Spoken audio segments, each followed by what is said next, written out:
Right back.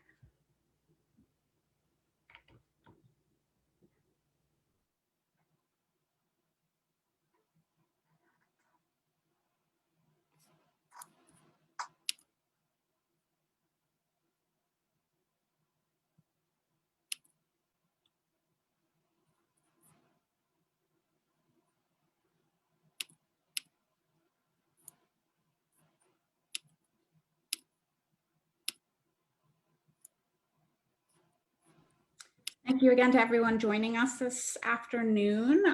We will get started in just 1 or 2 minutes. We're waiting for a couple other people to join us.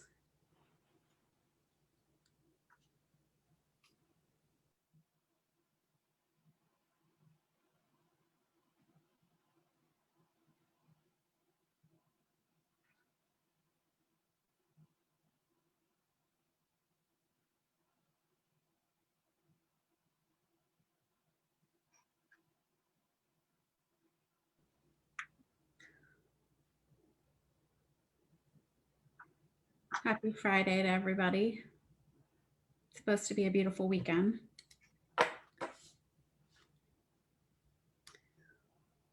Well, I think we should get started if you're ready, Zach. Yeah, yeah, we can do it. Okay, great. So welcome everybody. I'm Stacy Brennan. I'm the Curator of Education for the Lehigh University Art Galleries. This is our second live LUAG at Lunch, which is a student-led series that explores a range of topics that are inspired by works from the Lehigh University Art Gallery collection and our exhibitions. Today we're joined by Zachary Powers, who is going to look at the different techniques that artists employ to really inspire and uplift us, which is a great topic for a Friday afternoon. So if you can, please unmute yourself if you have questions, or you can put them in the chat box. We will be recording this presentation. So if you'd like to go back and look at it, it will be available on our website. Well, at that, I'm going to turn it over to Zachary, and I hope you will participate in conversation. We're looking forward to this. Thanks so much. Yeah, so hi guys, my name is Zachary Powers, and Stacey, thank you for the introduction. I'm a senior here at Lehigh University. I'm studying finance and minoring in business information systems. And today I'm just going to go through a couple of photographs that really display uplift and inspiration, and especially during a time of COVID. It's nice on a Friday afternoon, as Stacey was saying, to to look at these main themes and have a different tone, I guess, make us all a little bit happier in what we're doing every single day. So throughout this whole, I guess, LU students series, especially with my session, I'm gonna be asking a couple questions. I want to have from the audience, if you are able to put yourself on camera, that'd be appreciated, but no worries. But it's definitely going to be back and forth because I want to hear your guys' opinions on the pieces, because there's no right or wrong answer. It's just a conversation about, what artists do and their choices to make you feel a certain way. So I'm going to share my screen, and I'm going to put up, if you guys could see this. Stacey, can you confirm that everyone can see this? Perfect. So let me,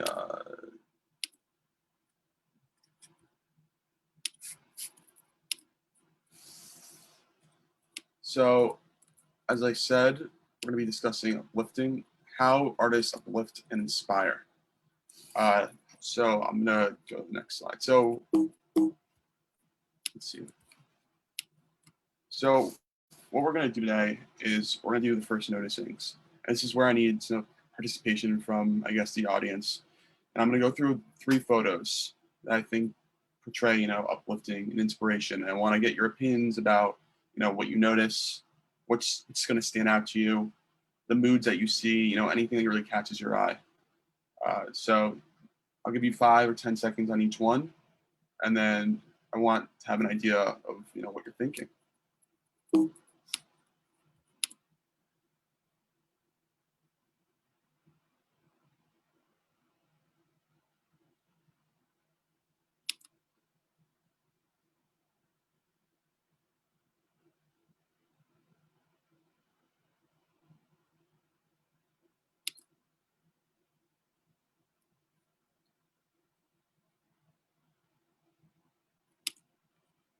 So that was, a couple of quick looks at these photographs, 2 of them from the same artist or photographer, 1 of them from another. But I wanted just, if anyone could grab the mic, if you believe and or feel willing to, tell me, what you saw for 10 seconds. Why do you see it maybe, subconsciously? If anyone wants to take the mic.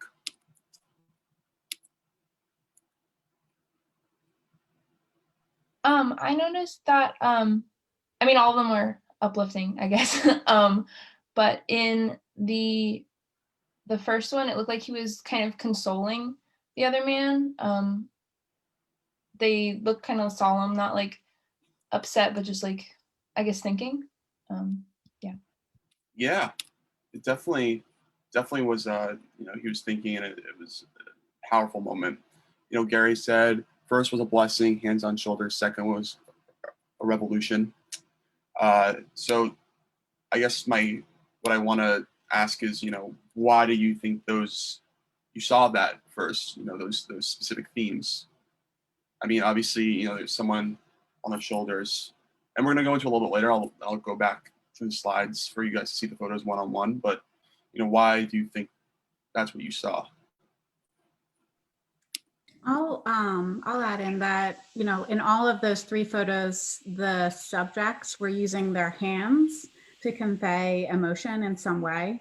In the first, one was kind of conveying it to another human. And the second, it was kind of like as Gary said, a revolution or trying to get the excitement of others. And then the third, it was kind of the expression of emotion, like she was feeling something coming out of her.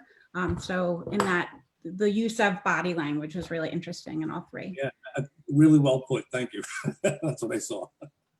Yeah, it's definitely a lot of body language, and that has a lot to do with what you notice, and these are obviously photographs taken in time, but to say that these are specifically photographs that they're not, it's people doing these things, and it's caught in a moment is what's most telling about how we portray pride and hope, which is a very important thing. So now we're going to do this again, unless anyone has any other impressions or moods that you got from it, or first sightings that you saw. Maybe it's the perception of how they took the photograph. Obviously the guy that was on a wall, which we'll get into a little bit later, an important wall, but to say at least, that situation is very pure.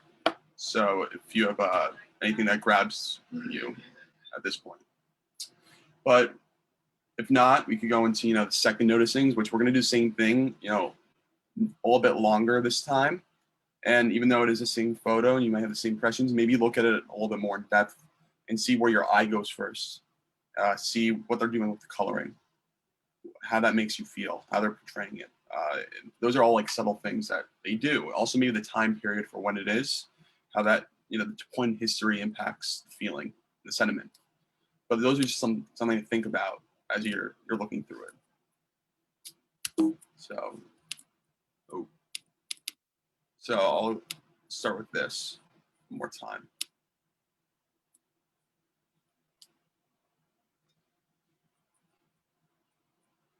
And if you guys want me to, take some time to look at it a little bit longer, I'm swiping through it a little bit, but be more than happy to, and we'll go back to it after the second noticings.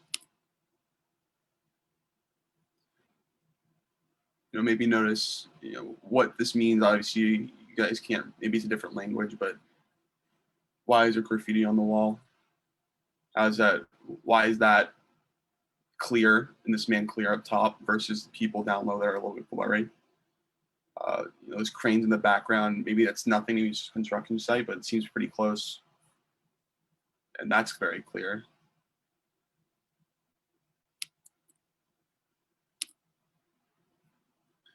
This photo, what I see, and everyone has different, views. It's just one woman that's very much in view, and the angle of how the photo is taken. Something to think about. I'm unsure about what this is. Maybe you guys have better eyes than me to read what exactly it says on the side, but she's wearing all black, more or less. They're wearing all black, at least from the top over here. What does that mean? So maybe you guys could, tell me a little bit about, is it different than what you saw initially?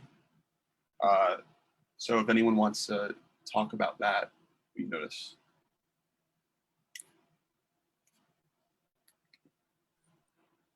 Can you guys hear me? I don't have my headset on. Yes, we can.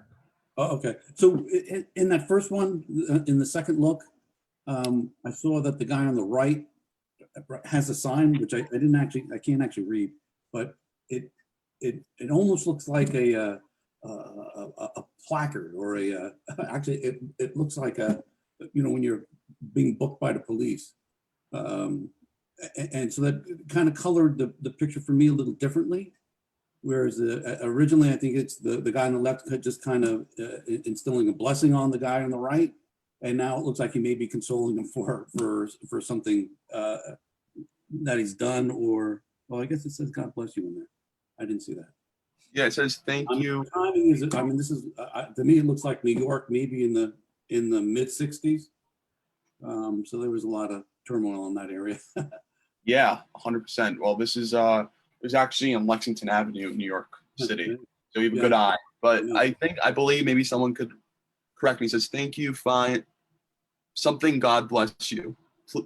So I don't know what that first word, but I think maybe it's someone who is looking, that's a need.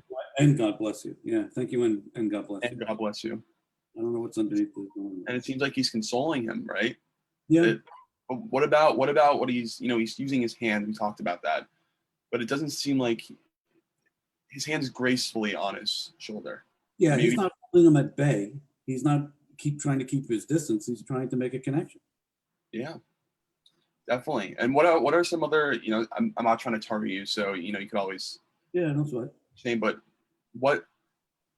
just maybe look at their eyes. What does that say about that? What are some other characteristics? That they're not looking at each other. It made me, that's what made me think of it as a blessing at first, as if their eyes were cast down as almost in prayer. Yeah. And I thought it was a blessing, and it may still be something along those lines. I don't know what they were doing. Yeah. It's a little bit unclear, and I'm going to go a little bit later about exactly what these photo artists were looking for in their work to show what's going on. But it definitely seems that maybe he's consoling him, maybe he's praying for him. They're working together in some sort of way. Right. In streets in New York, Lexington Avenue. So, and what you said, it was the 1960s, and that's 100% spot on. It was actually towards the 1970s, towards the end of the civil rights movement. The hair and clothes are of that era, and I remember it well. Really? Well, I'm from the city, so I could see this from Manhattan. So it's kind of crazy, maybe this taking in 1970s, 50 years later. I could see something similar to this in my day. So it's that's a personal tidbit. We'll go on to the next one. So thank you for participating, and I appreciate it. And guys, don't hesitate, because I don't know. We got to work together to figure this out. So a little bit. So let's go to this photo. Does anyone have any? How does it make you feel? Similarities and differences between maybe the first photo, the second photo, the third photo, and maybe it's different. Maybe it's completely different theme that you see that I don't. I was thinking, this one's obviously like a lot brighter, and it looks like German, so it might be like the Berlin Wall and the taking down of the Berlin Wall, and they're celebrating that the city is no longer divided. Yeah, definitely looks like he's on top of a wall, and it's Berlin. It's German. Yeah, that's correct. And it's interesting though. During that time, there was so much hostility, but it's only one person on that wall, and it got destroyed. So maybe it was before it, the whole wall. Maybe there's parts of it remaining that they're going on it, but definitely a good idea. So what about this photo specifically? Would you say, Isabel, that it does it grab you more?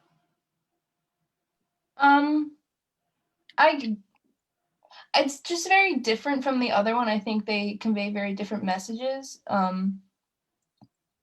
Like you were saying, like the first one, like there's a blessing. It's very like they're not looking at each other. I mean, no one's really looking at him, but there's like a clear focus on this man who's like raising his hands up instead of just like looking down at the ground. So I think it's more like there's, I don't know, capturing history in a way. Yeah. I'm just like thinking of, I visited the Berlin Wall once, like, and parts of it are still up, but just like it's a very different experience being there, knowing like the division that was there. Yeah, and you were in Berlin, right? That's what you said. So maybe you could draw on your personal experiences about, you know, what you saw. Like, how is the wall constructed? Is it one wall? Is there, you know, things in between the walls? How do they, you know, what was it meant to do? Well, it was meant to keep people apart. Like now it's like in this picture, like everyone's really close together. So there's also like there's checkpoint Charlie, which is kind of like the middle where people could cross. So there was like a gap in the wall, like deliberate. And people would attempt to climb over the wall at some point, but they could be shot down and killed. So this like kind of seems like a revolt against that. Like that wouldn't happen in this photo. Like it's moved on from that, and they're celebrating that that's no longer a reality for them, I guess. Yeah, and it's great that you were there. Has anyone else been to the Berlin Wall? Maybe you want to draw on their experiences. Maybe you guys haven't, but feel free to say something if you have. I have, and my grandfather was from Berlin, and you know, before all of this happened, obviously, but you know, I think that it was really amazing for me to connect to that in the sense of kind of in this. I think the person on the wall is conveying the sense of like exhilaration and kind of relief, or release in that way, because for years people couldn't be together. So it's nice to see this like congregation of people together underneath him and this like, you know, excitement that he shows. So it was amazing to kind of relive that history and to kind of see how that divided the city, and then also how the two sides of the city are so different because of this wall, and how like commerce built around that was really interesting to see. Yeah, definitely. It definitely was division, and it actually symbolized the division between the East and the West at that point. So if anyone else has anything to say, or I could go in a little bit more in depth, does anyone else have anything to say about, you know, the history, or what if you have your personal experiences? I don't have personal experiences with the wall itself, but I'm kind of reading this picture different than everyone else. I don't see this as a joyous instance, right? The expression of the guy on the pipe or on the wall is more defiant than happiness in my mind, and the picture looks, I mean, between the graffiti and the crowd that's blurred, it seems hectic. There's a lot more energy in it, but I don't see it as you know, a joyous gathering. I could see it being relief, because obviously when the Berlin Wall was, you know, actually dividing the two parts of Germany, nobody would be up to it. Certainly nobody would be on it, right? Yeah. So it's significant that A, they're able to get close to it, and that they're on it. But it's maybe relief, maybe, but for me it's a very I don't consider it uplifting as much as I consider it more of a relief. There's a relaxation. That's not a relaxation. It's an ability to not be afraid of this freaking wall, which was, I mean, a pretty big deal. And I'm sorry, I don't know who was speaking before, but I mean, there were people this close would have been gunned down. They wouldn't have been this close when the wall was in effect. Yeah, you're right. And I'm going to challenge you one step further. You know, just if you're looking at his hand, and his I guess his left hand, he's holding something, and maybe that's hammer, or maybe that's something, a weapon. it's unclear about specifically what it is. And it has seemed hectic. There's a lot of, it seems like there's a lot of commotion, and maybe that's why the artist chose not to have the faces of the people clear. Maybe that's a symbol of something, right? Yeah. I actually was fortunate enough to go to Berlin. So how it works is you have a front wall, and then you see those lights there. There's 20 feet of space. There's 2 walls actually, and a barrier between the east and the west. So the first wall, this is the first wall. There's 20 feet of space with grass, with barbed wire in the middle, with lights, and they have these, guard stations every like 100 feet or 50 feet that you could see in between this, like the 2 walls, which is the Berlin Wall. It's considered one area more than just one wall. And you couldn't do this. You couldn't get this close to the wall. And it seems like hectic and seems more or less uplifting, more as relief. And I agree with that, but it's interesting how he displays it. Zachary, it's obvious from what you said and from my own observations that this is a view from the west looking east, because there were minefields, there were other walls, and the graffiti, I don't think there would have been graffiti. I mean, I've been to Berlin several times, but I don't remember any graffiti on the east side of the wall because people couldn't get close to the wall. Yeah. So at first, when I looked at this picture, I had to think about that because the cranes, if this is looking east from the west, then the cranes are on the east side. And I found that to be interesting. Maybe you could clarify that a little bit. Yeah. The artist doesn't say exactly where this photo is taking place besides, in Germany on the Berlin Wall. But he does, it's a good observation, astute, because the Communist Party necessarily wouldn't want, or the Russians didn't want graffiti. They didn't want any negative propaganda around it. They wanted to keep everyone kind of contained. So I would say that your assumptions are correct in what they're trying to do. But he doesn't give any information on it, but that's a really good point. Yeah. So, obviously this photo has a lot more, going on with a more pivotal point in history than on a New York City street, but doesn't mean there's any less meaning behind it, which is what's interesting, that they could portray, in my opinion, on the same theme, even maybe it's not uplifting, maybe it's relief, but the same theme of maybe, coming together and doing something as one, which is a nice thing. So I'm gonna just move along because we have one more photo, and I'm just gonna get it started. The same thing, similarities, differences. Maybe if you were in this photo, what would you hear about it? What do you think that they're talking about in the background? What do you think's happening? If you remove the coloring, because this one has a lot of shadows. These are just thought-provoking questions, whatever comes to you. But look at the shadows behind the woman, and the left side's very bright and the right side's very dark. But it's in the middle, by her right arm, it gets a little bit more darker on her shoulder and then lighter. Maybe it's nothing. Maybe it's just how the shading is, but maybe it's something.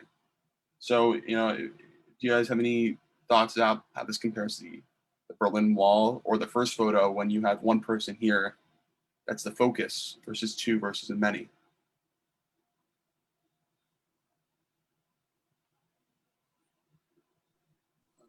Because everybody's in black, I'm assuming that this is some kind of funeral. Sorry, sir? I can't read what's on the building there. Yeah, it's I wasn't able to read it either, but it could be another language. Oh. So just a little bit of background. It's in Haiti, so maybe it's their language and not in English. But what does this say? What is this? Do you have any idea about how they're portraying this photo? Maybe and this is the same artist as Berlin Wall artist.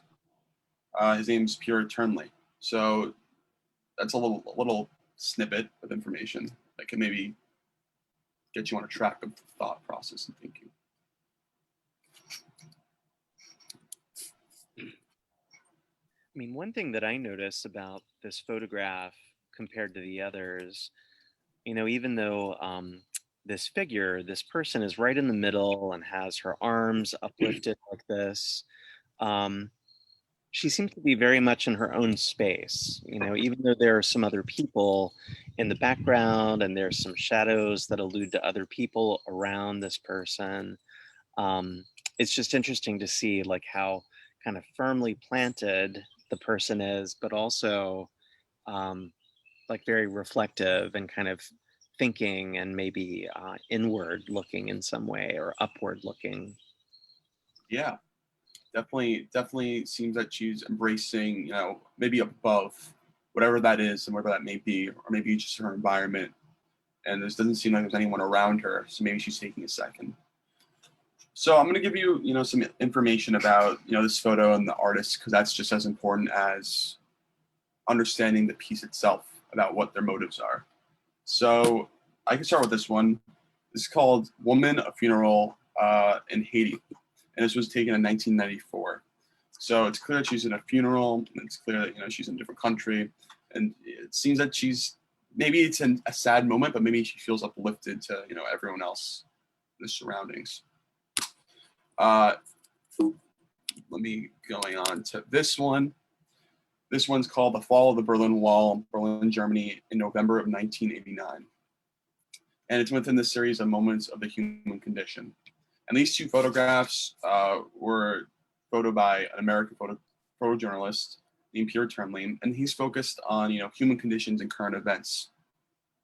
So, you know, just thinking about that, these two photos are focused on those two, you know, ideas and themes. And he's a specialty in street art, and he was published and featured in Newsweek 43 times. So he's a very profound, you know, figure in the space. And in his photographs pay attention to the plight of those who suffer great hardships and injustice. And he tries to have his vision of his work be, you know, beautiful, poetic, and inspirational, similar to our themes of this course, even though maybe you guys have different opinions about what's portraying. That was a little bit of this idea, what he wants to accomplish. And he did witness, you know, 9/11. He went to Ground Zero. He went to the Berlin Wall. He went to, you know, Hurricane Katrina after those events, get an idea. And then our first photo, Erika Stone, is the photojournalist. And she was actually born in Germany, which is kind of funny. And she was a member of the Photo League, which is a group of photographers who banded together around a range of common social and creative causes. So maybe this is one of those creative causes and the social changes, similar to what Pierre Turnley or other photojournalists is doing. And she was actually, you know, one of the 20 women photographers that was published in the anthology of Woman in Vision. So she's a clear figure in that space, you know. And this photo is called A Spirit Uplifted, Helping Each Other, Lexington Avenue, New York City. So you're spot on with exactly where it was. So now you have a little bit idea about who these people are and what they're doing. So before we head out, because I know we're on a little bit of time limit, like, right, Stacey, we have a couple minutes or a minute or two. I want to end it with something about his photo essay, Pierre Turnley, which is 2 out of the 3 photos, to get an idea about exactly what type of work. And this is one area. So I think it's a couple minutes long, but we're gonna only have it for a minute or two, just to get an idea. But it was great having a conversation with you guys because you have a different opinion on things and different idea. So I want to say thank you for participating in advance before the end. So I'm going to play it for a minute. Do you guys see this?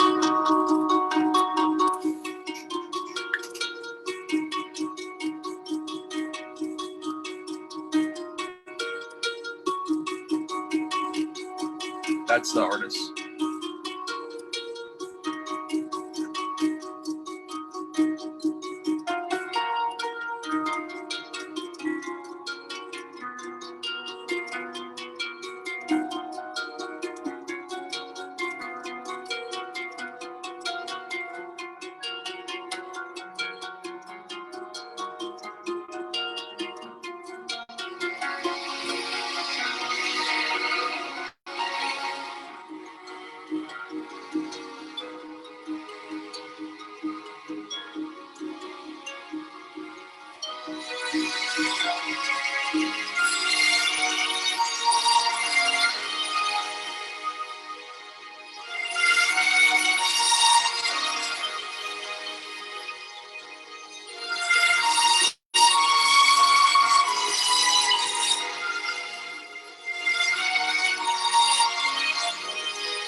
it goes on. But if you guys want to have an idea, he has a website, pureeternally.com, to get more insight into what he does.